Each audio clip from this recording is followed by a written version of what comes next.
આવી ગુર્જરીમાં સેવાની સૌરભ એ છે ગુજરાતી ગૌરવ.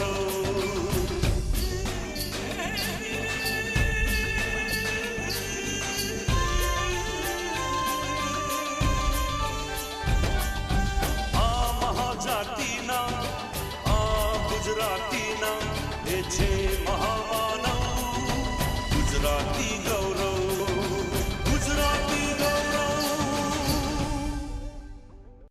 નમસ્કાર દર્શક મિત્રો, જીવનનો ઉજાસની આ શ્રૃંખલામાં આપનું હાર્દિક સ્વાગત છે.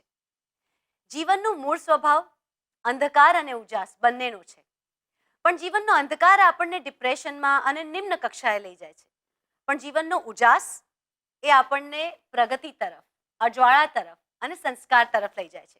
આ બંનેનો ભેદ આપણે જાણીએ છીએ અને હંમેશા રોજબરોજમાં જેમ રાત અને દિવસની અલટાપલટી થતી હોય છે એમ આપણે અજવાળા અને અંધારાની અલટાપલટી આજકાલ તો કૃત્રિમ યુગમાં કરતા જ રહીએ છીએ. મિત્રો, આજે આપણે એક એવી વ્યક્તિને મળીશું જેણે જીવનના ઘણા ક્ષેત્રોમાં આપણી આંખ ખોલવાનું એન્કરિંગ સજાગતાથી કર્યું છે. આવો મળીએ ખૂબ નમ્ર, લોકલાડીલા, કચ્છનું ગૌરવ એન્કર અંકલને. નમસ્તે. મેં તમને એન્કર અંકલ કહીને બોલાવ્યા, પણ મારે આ સસ્પેન્સ રાખવું હતું કારણ કે વિશ્વભરમાં તમારા કરતા તમારી કંપનીનું નામ બહુ જ પ્રચલિત છે. સાચી વાત છે. દામજીભાઈ લાલજીભાઈ એન્કરવાળા. હજુ અધૂરી ઓળખાણ છે. એન્કરવાળા તો કંપનીનું નામ છે એટલે દુનિયા તમને ઓળખે છે, પણ દામજીભાઈ લાલજીભાઈ આમ તમારી મૂળ અટક શું? એન્કરવાળા જ. એન્કરવાળા જ. How nice.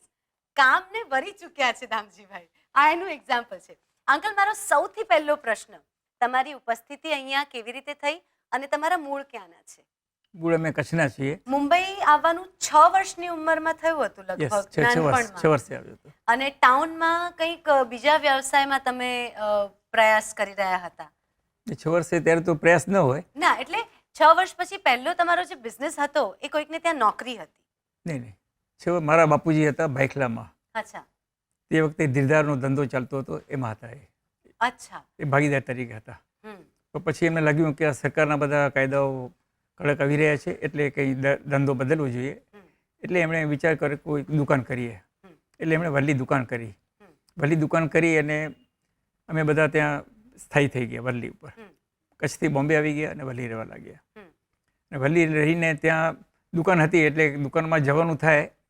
દુકાનમાં જે પ્રોડક્ટ આવે એમને ગમતી હોય અમે એમની ગોઠવણી કરીએ અને સ્કૂલમાં જઈને સાંજે જ્યારે આવીએ તો અમને આનંદ થાય કે વેપાર કરવા બેસી જઈએ.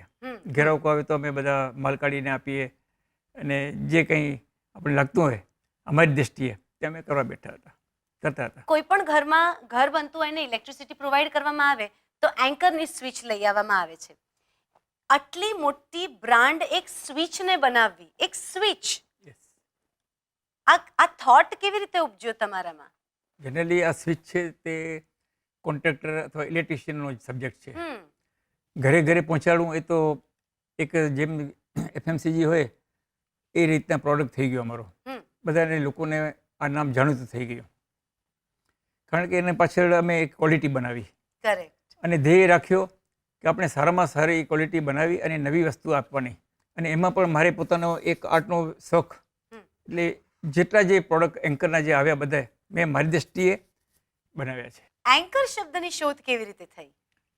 અમે પહેલાં એક જ્યારે સ્ટાર્ટિંગ કરતા હતા બિઝનેસની તો અમે વિચાર્યું કે શું નામ રાખવું.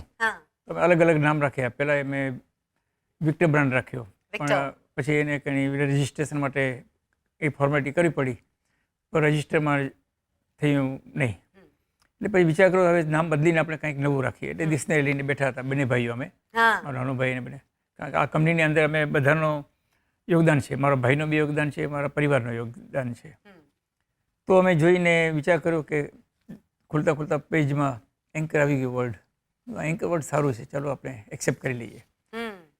એ લઈને પછી અમે વિચાર કર્યો હવે રજિસ્ટ્રેશન માટે જોઈએ. એ લાગ્યું કે આ કોઈએ રજિસ્ટર નથી કરાવ્યું તો અમે રજિસ્ટર કરાવી લીધું. બરાબર. એ રીતે એટલે જ્યારે આપણે ભારતમાં સ્વિચીસનું બિઝનેસ વ્યવસાય શરૂ કર્યો એક કચ્છી માણુએ, ત્યારે આ વ્યવસાયમાં કચ્છીઓ તો ભાગ્યે જ હશે, પણ ભારતમાં પણ ભાગ્યે જ આવા ઉત્પાદનો થતા હશે. હતા નાના નાના કારખાનેદાર હતા. અમે પણ એક નાના જ હતા. અમે પણ જે શરૂઆત કરી બોમ્બે ટોકીઝમાં એક 700 ફૂટની જગ્યા જ હતી. શરૂઆત તો અમારી એવી રીતે થઈ કે અમે ટૂલિંગ પહેલાં સ્ટાર્ટિંગ કર્યું. ટૂલિંગ એટલે આ ડાઈ બનાવવાની માટે જે સ્વિચીસ કે જે કંઈ પણ વસ્તુ બનાવવાની હોય તો પહેલાં ડાઈ તો જોઈએ. એટલે અમે એ ટૂલિંગનો બિઝનેસ શરૂ કર્યો. પણ એમાં કન્ટિન્યુઅસ 2 વર્ષ સુધી લોસ થઈ. કંઈ એની અંદર અમને પોતાને સમજ પડતી નહોતી બરાબર.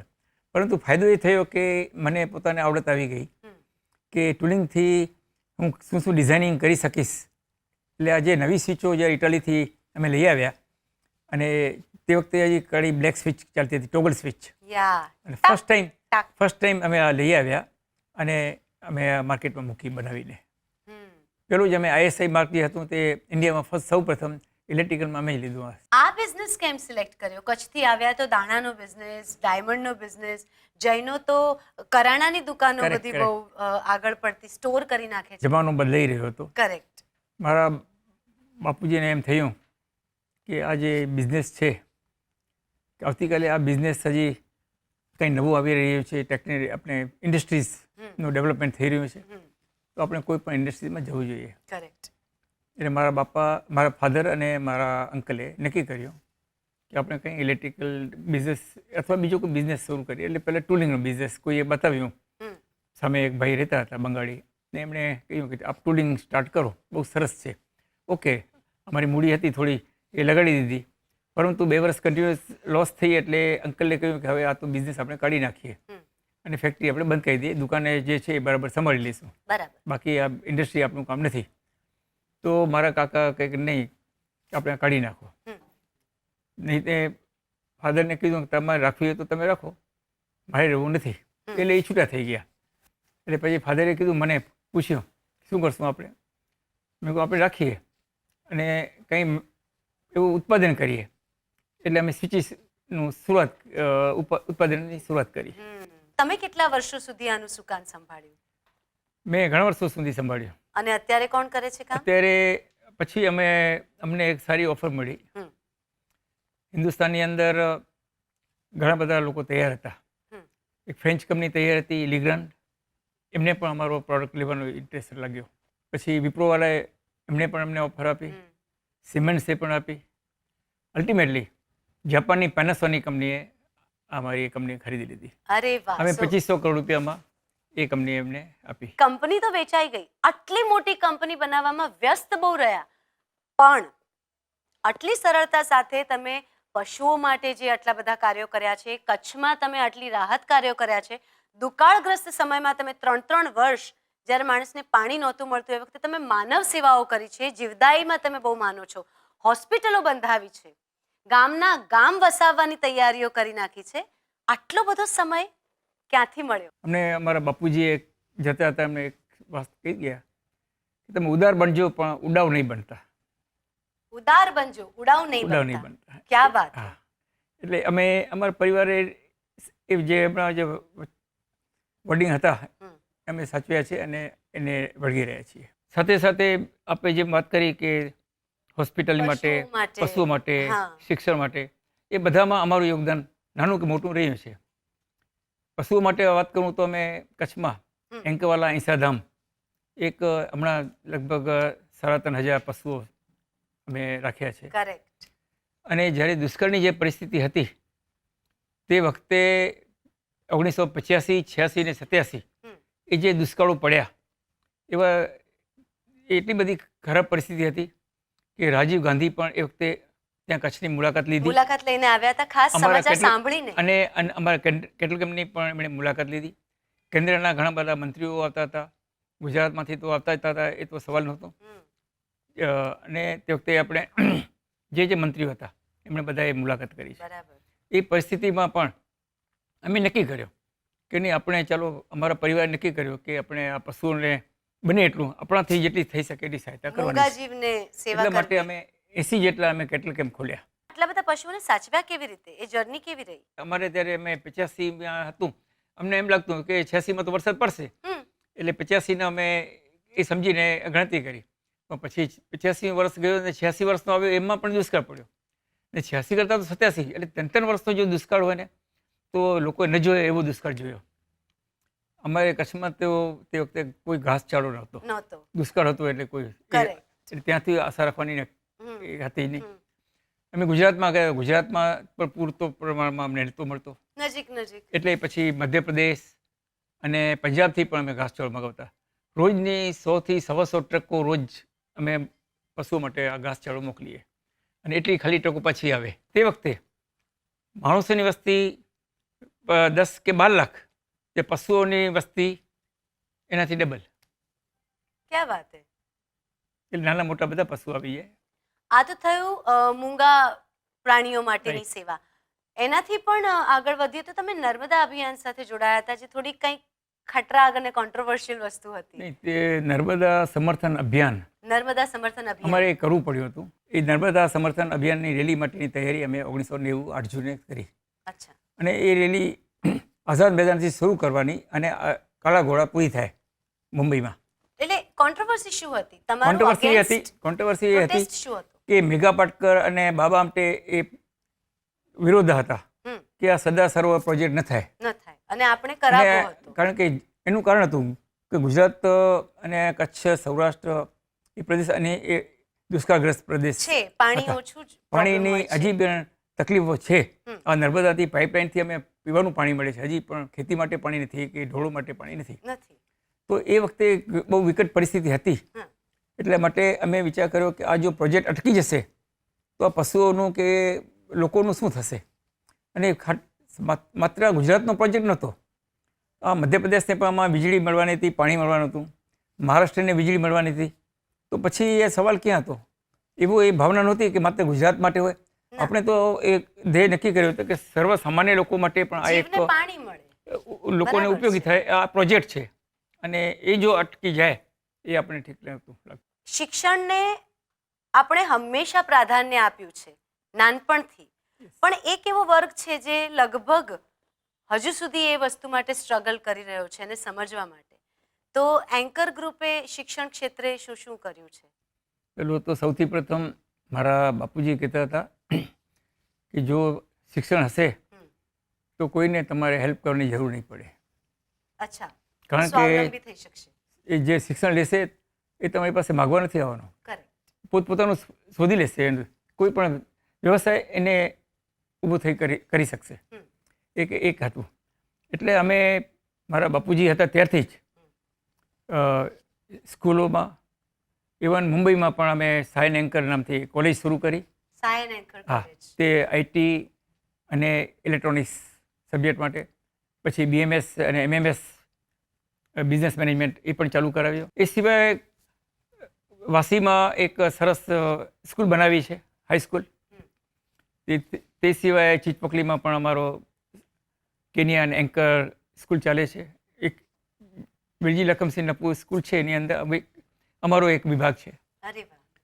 અને કચ્છની અંદર એમાં પણ ત્યાં પણ હાઈસ્કૂલ બધું છે. સૌરાષ્ટ્ર ટ્રસ્ટના તમે ચેરમેન છો. યસ. એ શું પૂરું પાડે છે? એ બીકોઝ હવે તો મારે તમને એટલું જ પૂછવું છે કે આ ક્ષેત્રમાં એજ્યુકેશનમાં શું પૂરું પાડો છો, દુકાળગ્રસ્ત જગ્યાએ જઈને શું કરો છો? તમે બધી જ જગ્યાએ એન્કરિંગ કરી રહ્યા છો. તો એ સૌરાષ્ટ્ર ટ્રસ્ટનું ચેરમેન બનીને તમે શું સેવા? સૌરાષ્ટ્ર ટ્રસ્ટ એ શું છે? એક આપણે કહું, સૌરાષ્ટ્ર ટ્રસ્ટ એક મને લાગે ભારતમાં એક અથવા બે વાર ટ્રસ્ટ હશે કે જે ન્યૂઝ પેપર, વર્તમાન પત્રો ચડાવે છે. બરાબર. તો આ સૌરાષ્ટ્ર ટ્રસ્ટની પાસે એક વર્તમાન પત્રોનો એક સમુદાય છે. હા, એ સમુદાયમાં કોણ કોણ? નહીં, સમુદાયની અંદર એટલે હું તમને કહું કે એક અમારા વર્તમાન પત્રોની ગુજરાતી છે, તો બધા છે તો ગુજરાતી, ઓફકોર્સ. અને એની અંદર જન્મભૂમિ છે, જન્મભૂમિ પ્રવાસી છે, વ્યાપાર છે, વ્યાપાર ગુજરાતી અને હિન્દી છે. એ સાથે સૌરાષ્ટ્રમાં ફૂલછાપ છે. તો આ બધા વર્તમાન પત્રો અમે અમારો આ ટ્રસ્ટ સંચાલન કરે છે. અહીંથી 25 વર્ષ પહેલાં મને ખબર નહોતી, પણ તે વખતે અમારા જે ચેરમેન અને પ્રમુખ હતા પ્રવીણચંદ્ર ગાંધી, એ મારી ઓફિસે આવે, મને કે દામજીભાઈ તમારા વિશે બહુ સાંભળું છું ને જોઉં છું, મારે તમારે આવવું પડશે આ ટ્રસ્ટની અંદર. મને લઈ આવ્યા અને ત્યાંથી હું એની એન્કરિંગ કરો છો એ ટ્રસ્ટનું એની સંભાળું છું, એટલે એની સાથે જોડાયેલો છું. ઓફકોર્સ. બીજું એક ક્ષેત્ર હું તમને કહીશ કે સ્પોર્ટ્સનું પ્રાધાન્ય આપણા જીવનમાં કેટલું છે, એન્ટરટેનમેન્ટ વર્લ્ડનું પ્રાધાન્ય તમારી દ્રષ્ટિએ કેટલું છે સમાજમાં? સમાજમાં હવે જાગૃતિ આવી ગઈ છે. સમાજની અંદર કચ્છની બધી ક્રિકેટ ટીમો બને છે, વોલીબોલ ટીમ બને છે, જુદા બધા પ્રયોગો થઈ રહ્યા ચાલુ છે. છે આપણું કામ. કચ્છ યુવક સંઘ છે એ પણ પોતાની પ્રવૃત્તિ કરે છે આ ટીમ.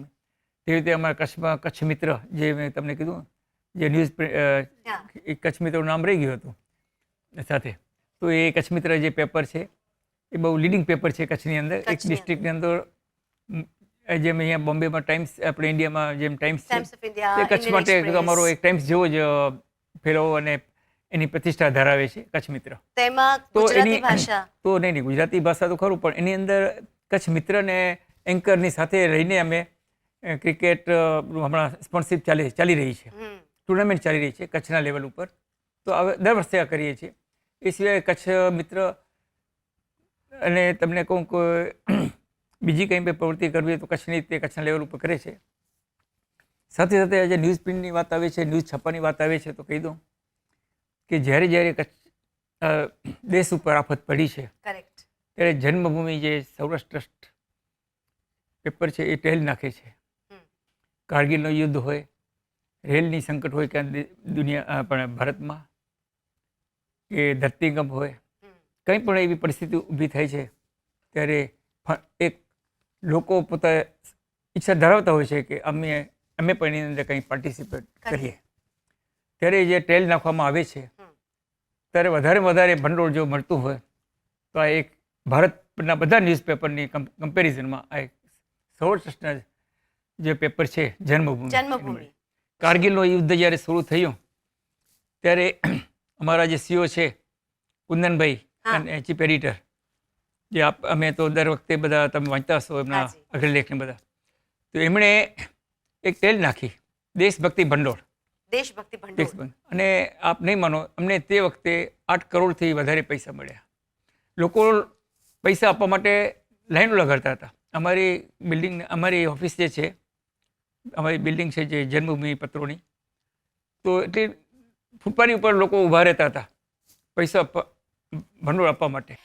અંકલ, મારે તમને એ પૂછવું છે કે સોનગઢમાં એક આશ્રમની સ્થાપના થઈ છે, એ વિશે થોડું જણાવશો? સોનગઢ શું છે, અમારા એક જૈન મુનિ હતા, ચારિત્ર વિજય મહારાજ, અને 2 જૈન સાધુઓએ નક્કી કર્યું કે દેશની અંદર આપણે સમાજમાં કંઈ શિક્ષણ નથી, તો એમણે ખાલી ધર્મનો પ્રચાર કરતા રહીશું, એની સાથે સાથે કંઈ શિક્ષણનો પણ પ્રચાર કરીએ. એટલે એમણે એક સોનગઢમાં જમીન લીધી, કોઈ જમીન આપી એમણે, અને ત્યાં 10-15 વિદ્યાર્થીથી ચાલુ કર્યું. આજે ત્યાં એ તો એને વસ્તુને એ વાતને 80 વર્ષ થઈ ગયા બધા સ્થાપનાને, પણ આજે સંસ્થા વધતા આગળ આજે ત્યાં હાઈસ્કૂલ બની ગઈ અને વિદ્યાર્થીઓ ત્યાં ભણે છે. લગભગ 550 જેટલા વિદ્યાર્થીઓ હમણાં છે. અને બધા વિદ્યાર્થીઓને જે પરિસ્થિતિ, જે કુટુંબોની પરિસ્થિતિ બરાબર નથી, અથવા જે વડીલની એની અંદર કુટુંબની અંદર કોઈ એક વ્યક્તિ હોય, બીજી વ્યક્તિ કમાનાર ન હોય, તો એવા જે બાળકો શિક્ષણથી વંચિત રહી જતા હતા, તો અમને લાગ્યું કે એમને આપણે શિક્ષણ આપીએ, સાથે સાથે કોઈ પણ જાતની ફી ન લેવાની. એમને અહીંયાથી ખાલી બોમ્બે જવાનું પણ ટિકિટ અહીંયાથી અમે આપી દઈએ છીએ. ત્યાં કપડાં કે પુસ્તકો કે બીજી કોઈ પણ એમને જે ફેસિલિટી વિદ્યાર્થીને જોઈએ તે અમે પૂરી પાડીએ છીએ, અને ઊંચામાં ઊંચું સારામાં સારું શિક્ષણ અમે આપીએ છીએ. અને એમાં પણ ગુજરાત લેવલ ઉપર વિદ્યાર્થીઓ વિવિધ સ્પર્ધાઓમાં નંબર 1 આગળ થયા છે. અને તેમાં પણ રિઝલ્ટ અમારું 100% આવે. SSCનું રિઝલ્ટ 100% જ આવ્યું. તો એક ક્ષેત્ર બાકી નહીં જ રાખ્યું હોય, મેડિકલ ક્ષેત્ર પણ નહીં જ છોડ્યું હોય તમે? મેડિકલ ક્ષેત્ર અમે બહુ નથી કર્યું, પણ થોડું કર્યું છે. અહીંયા બોમ્બેમાં પણ, મુંબઈમાં 2-3 ઠેકાણે અમારા ICU યુનિટ છે અલગ અલગ હોસ્પિટલોમાં. પછી કચ્છમાં એક હોસ્પિટલ છે, એ છે માંડવીની અંદર. એક ટીબી હોસ્પિટલ હતી પહેલાં એ બહુ જે ટ્રસ્ટની હતી હોસ્પિટલ, પણ તે વખતે સરકારી એડ મળતી હતી અને ટીબીના સંચાલન એ રીતે એ દ્વારા થતું હતું. પરંતુ એ સરકારની પોલિસી બદલાઈ અને ટીબીની ટ્રીટમેન્ટ છે તે હવે ઘરે ઘરે જઈને આપવાની એવી જાતનું એક ફરમાન આવ્યો અને એટલે બંધ થઈ ગયા. અમારી આગળ પ્રપોઝલ આવ્યું. અમારી એક સંસ્થા છે સર્વ સેવા સંઘ, એ કચ્છની અંદર બધા દુષ્કાળ હોય, ધરતીકંપ હોય કે વાવાઝોડું, એ સંસ્થા દ્વારા અમે કામ કરીએ છીએ. તો અમે આ હોસ્પિટલ ચલાવવા લઈ લીધી, એટલે અમે જ લઈ લીધી હવે. અને એની અંદર અમે નક્કી કર્યું કે હવે દરેક વસ્તુ આપણે જે હોસ્પિટલની જે ફેસિલિટી મળે છે મુંબઈમાં એવી એને મળવી જોઈએ.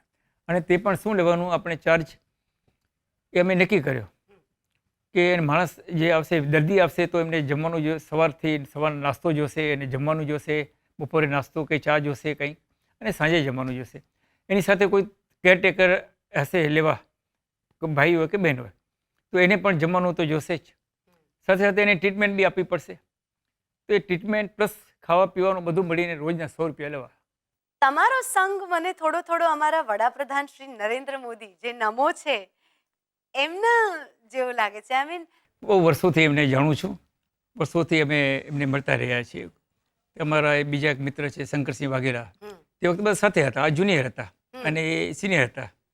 તો એમની સાથેના બાપુ સાથે અમારો એક મારા ફાધરના વખતથી જ ઘર જેવો સંબંધ રહ્યો છે, અને આજે ચોથી પેઢી સાથેનો સંબંધ છે. આટલું તમારી પાસે જાણ્યા પછી મને એક વાત કહેવાની ઈચ્છા થાય છે કે અમારી આવનાર પેઢી માટે તમારો શું સંદેશો છે? પ્રયત્ન કરતા રહો, એક ધ્યેય આગળ રાખો.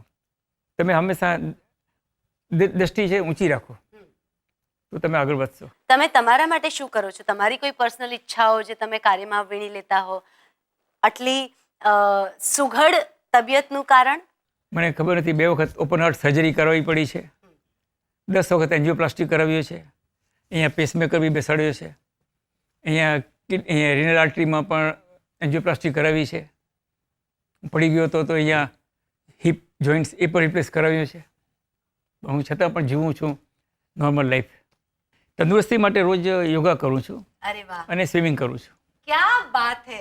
વર્ષોથી મારી શરીર સ્વિમિંગ ઘણી રીતે સાથ નથી આપી રહ્યું, પણ એને સુધારી ટકોરીને જીવનને સાથ આપવાનું કામ અમારા દામજી અંકલ ચાલુ રાખવાના છે. તમે પણ જીવનમાંથી, જીવનના ઉજાસમાંથી રોજ પ્રેરણા લેજો, અમને મળજો, સારું સાંભળજો, સારું શીખજો અને જીવનમાં આમ જ આગળ વધી રાખજો. પ્રણામ.